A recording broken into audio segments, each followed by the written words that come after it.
This podcast is brought to you by listeners like you through Patreon and Coffee.com. Thank you. We're also brought to you by Libris Arcana. Stay tuned during this podcast for more information and promo codes.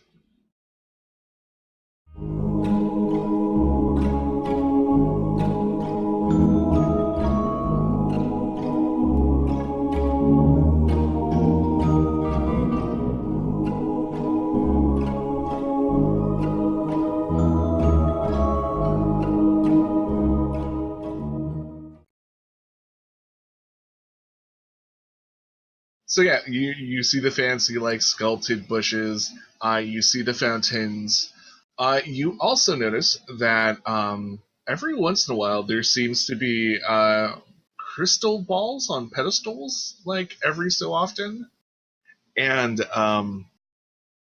there's also a few other weird oddities about the grounds. Let's see, who would know magic the most out of all you?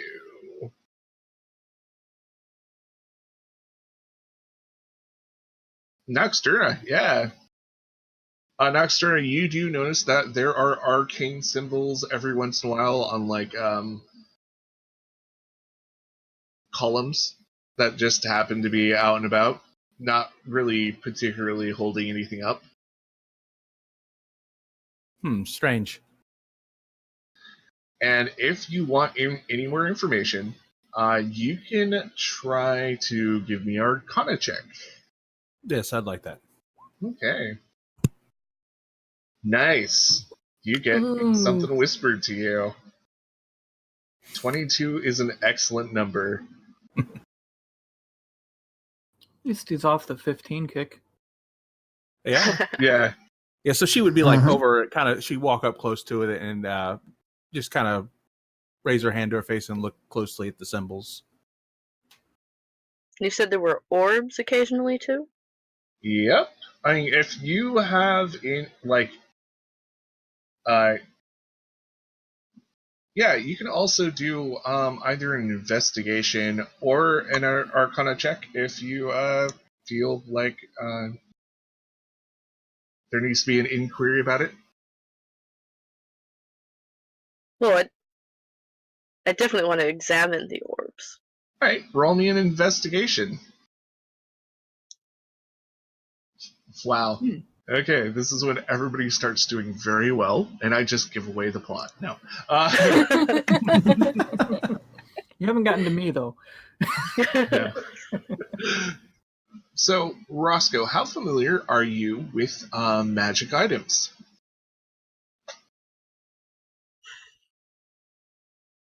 Well, I've probably stolen at least a few. So I'd say moderately. Let's say in a past adventure, you've stolen something that looks a little like this, and in stealing this, you know that they, whoever owned this, knew exactly where you were when you had this item, and could track you, and also had a pretty good sense of what you looked like.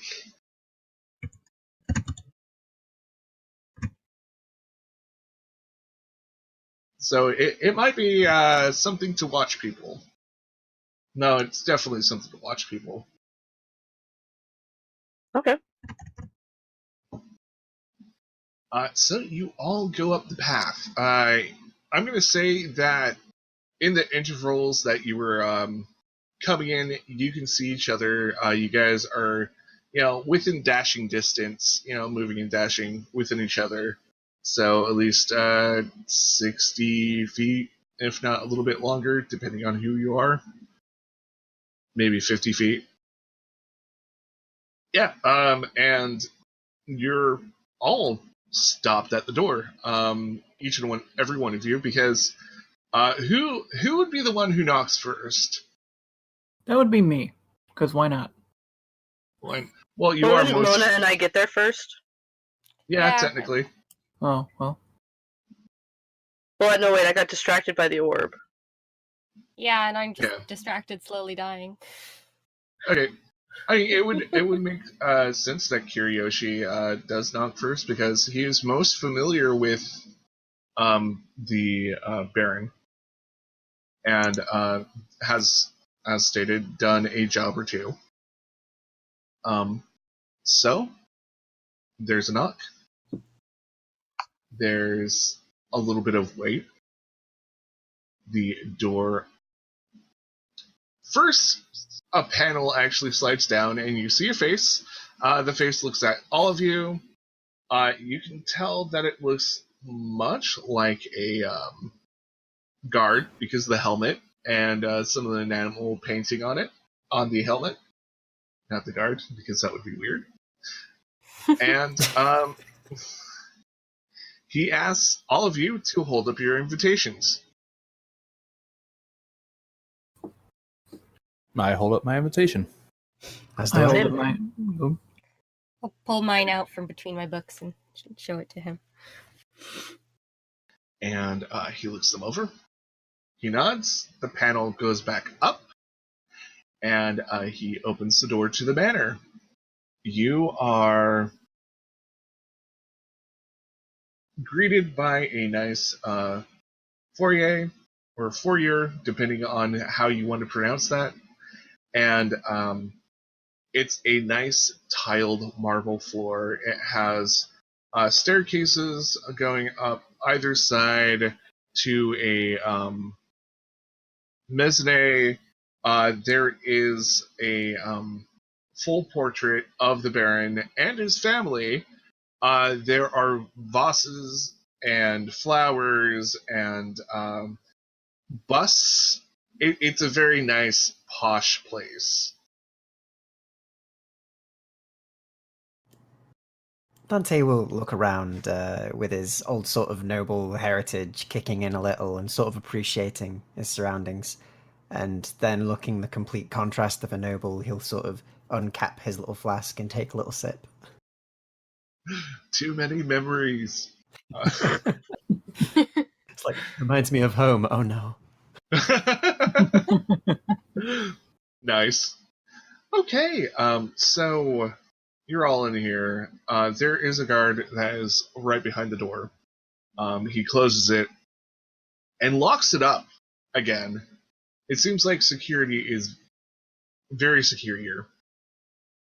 And for those who noticed it beforehand, there are, once again, crystal spheres kind of in each and every corner of this room near the ceiling. So someone might be a little paranoid. I would advise people to watch what they do. The results might be kind of shocking. Just kind of like take one of my books and try to hold it over my head a little bit after I see all the orbs on the ceiling. He was sort of looking around and agreeing with the sort of concept being safe as he walked in. He'll look at the orbs though, and will sort of stare at them for a short time, very confused as to what they are, and then sort of seeing the cleric with the book on her head, will pull his hood up a little more, kind of trusting the more holy of them to have a good judgment on these strange orbs than himself. I am so holy. Such holy. Much allergy.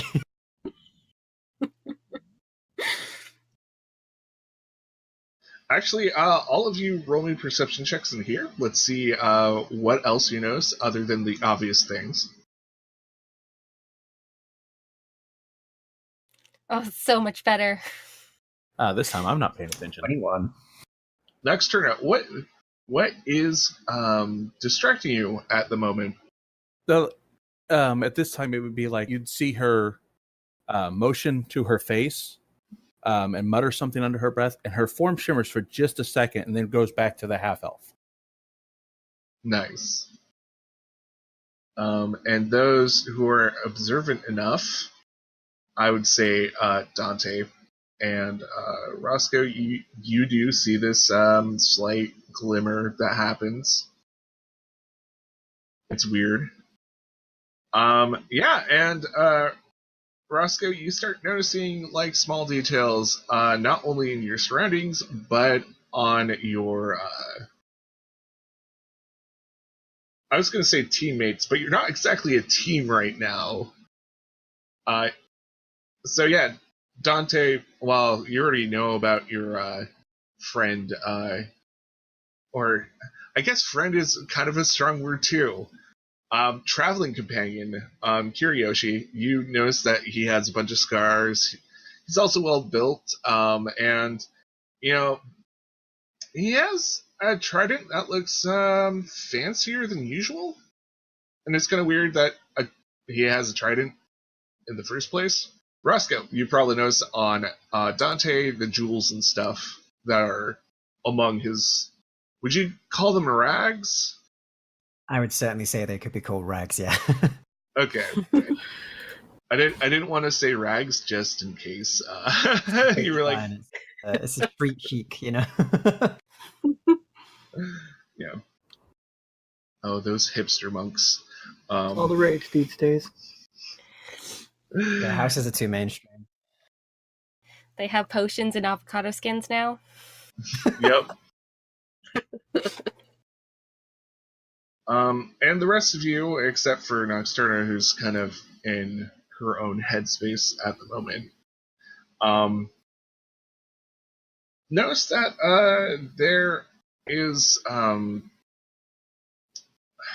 gosh, what is it called?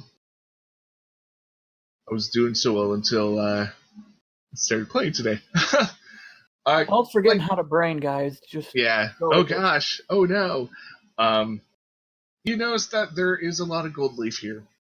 There are just like the fine details that are done more finely than most other places you've been in. Actually, who has been in a manor like this before? Other than Kiriyoshi, because we know he's worked for the guy. Roscoe has.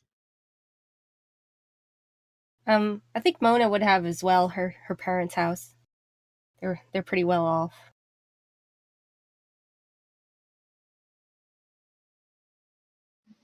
Oh yeah, and Dante's been in fancy places like this too. So yes, certainly. Mm-hmm. So yeah, you all, except for Nocturna, start noticing that there's a lot of like fancy little details throughout this, and you kind of get the feeling that this person probably lives very comfortably, and this is the point where one of the doors on one of the side walls open, and a finely dressed man with a stiff posture comes in, and he looks at all of you. And he kind of examines everyone at first.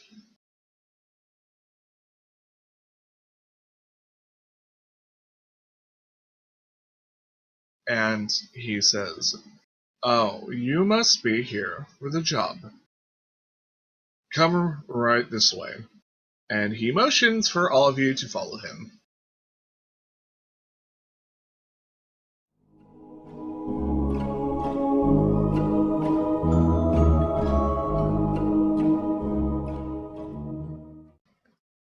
We're going to pause things for a moment and have a word from our sponsors.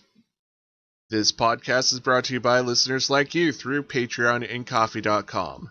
Thank you. We're also brought to you by Libris Arcana. Do you like role-playing games but you have no dice? Are you a dice dragon and just need a horde dice? Libris Arcana has you covered. Libris Arcana offers both a monthly and quarterly subscription to get dice. Yeah, that's right. They send you dice monthly or every 3 months. They also sell individual dice sets and great leather protective book covers for your gaming manuals. Go to www.librisarcana.com. That's LIBRISARCANA.com to find out more. And if you use the promo code SwordfallFan, you get a discount. Look in the description below for more details. And now back to the story.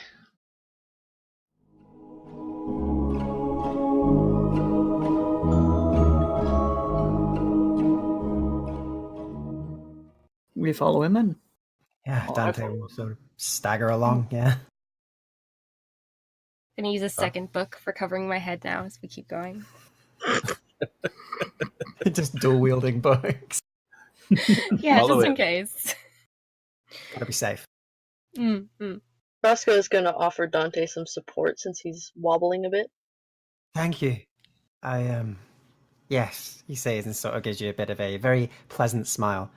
My breakfast was rather strong this morning, he says, and smiles a little bit. Oh, it looks like it, darling. Of course. If you want some, I have plenty. It's about all I have, but I've got plenty. Or maybe later. He smiles and sort of appreciates the support. He's got plenty. That's the emotional support. You are led down a hallway with many doors, and you finally get to a double door. The man opens it up and leads you in. This is a nice looking parlor. It has very plush, comfy seats, throw pillows, a bunch of paintings of, things like hunting with a lot of dogs and horses.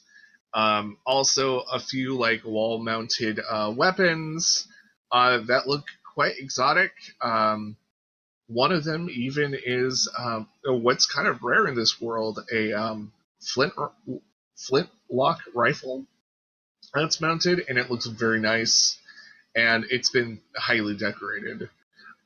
Once again, there are more busts in here, and even a piano. May I? He says and points to the piano.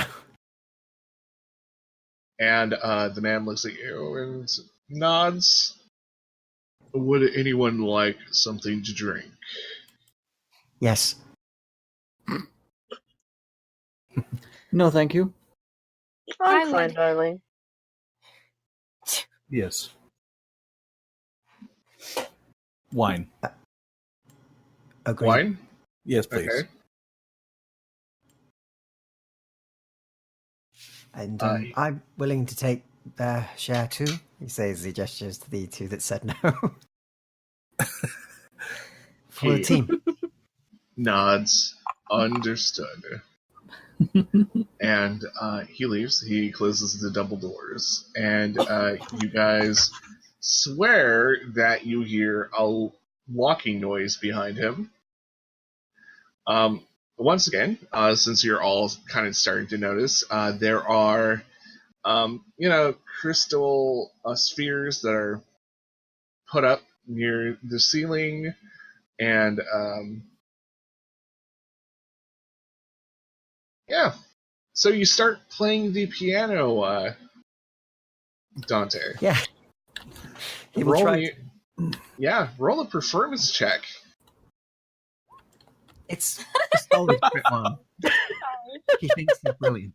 It's very, very avant-garde. So Dante sits down, looks like he knows what he's doing until he actually starts playing. Yeah, he'll continue confidently, gotta stick through.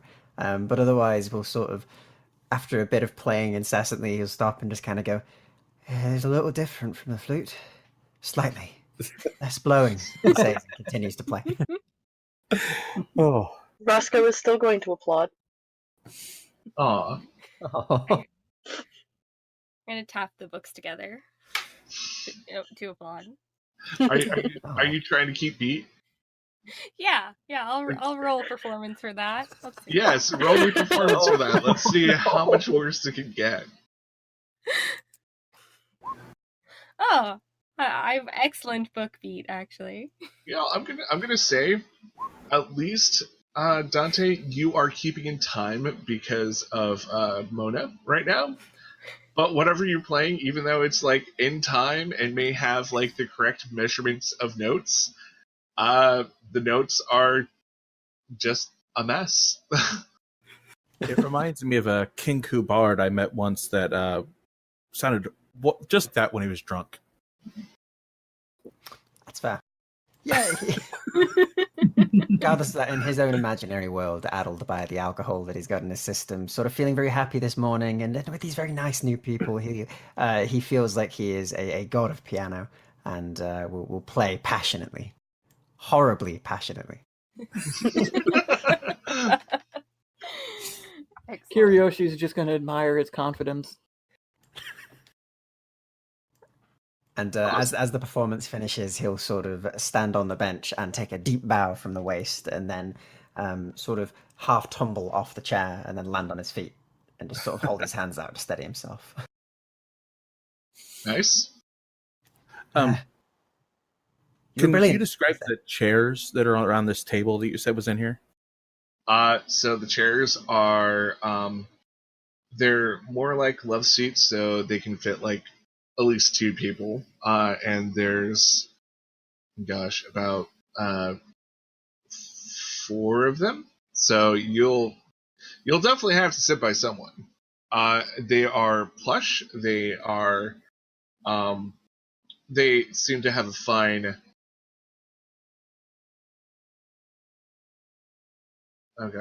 cloth. Cloth is the word. They seem to have a fine cloth on them. And if you want any more information, depending on what you're looking for, roll me an investigation to see like make or year or expense. No, I meant it more as she sits down, if there's like any pillows or anything like on them, the tail that is not visible kind of flips one off to get it out of the way. Oh, okay. Because of the mask. Mm-hmm. Got it. My mind went in a completely different place then. I was like, you want to know about the chairs in here? Okay, here's all the information. I would say if they were like single chairs like you would have at a table, it would take her a little longer to sit down if there was a hole in the back of it. Oh. No, these are just couches made for non-tailed people.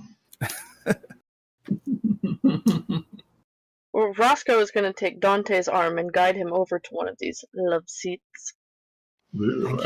Thank you. He says as you sort of lead him to the love seat and will happily sit down. Very kind. Oh, of course, darling. It was such a stirring performance. He sort of looks proud of himself and grins and just goes, "Thank you. I'm aware, but everyone else was brilliant too. We all took our part in that performance, and what a beauty it was." Anyone else want to see like like some kind of roll to see if he actually sits down? Well, if he's being guided, and the love seats are big enough, and Roscoe is small enough that I don't think Dante's going to sit on anyone. So, well, Roscoe might. How does Dante feel about? Well, actually, does Dante even know about any of these advances that Roscoe is having? Utterly clueless. He has no idea what's going on. He just thinks this is really nice, and he's really appreciating this, and it's really pleasant. He doesn't get much like affection, so nobody has any idea what's going on. Curiosi just kind of watches those two with a knowing smile on his face. Yep. Okay, awesome. So you wait there for a little bit. And, it's the proper amount of time to keep guests waiting. Maybe pushing it to almost unfashionably long, but finally you hear steps, multiple steps coming toward the door. The door finally unlocks again, and the door's open. Two guards come in at first. They have halberds, of course, and there's the announcement that Baron Haulster is about to enter the room. Kiriyoshi stands out of respect, knowing the Baron. Okay. Anybody else stand up? Yeah, I will stand as well, being versed in etiquette when dealing with people who believe they're higher stature. I will certainly try and stand. Well, Roscoe will help him up. Again, he nods gratefully and sort of smiles, and then sort of just looks over and straightens his back almost comically to look much more noble, taking on his original family's demeanor as he looks over at the other person in the room. And then hiccups, ruining the entire illusion.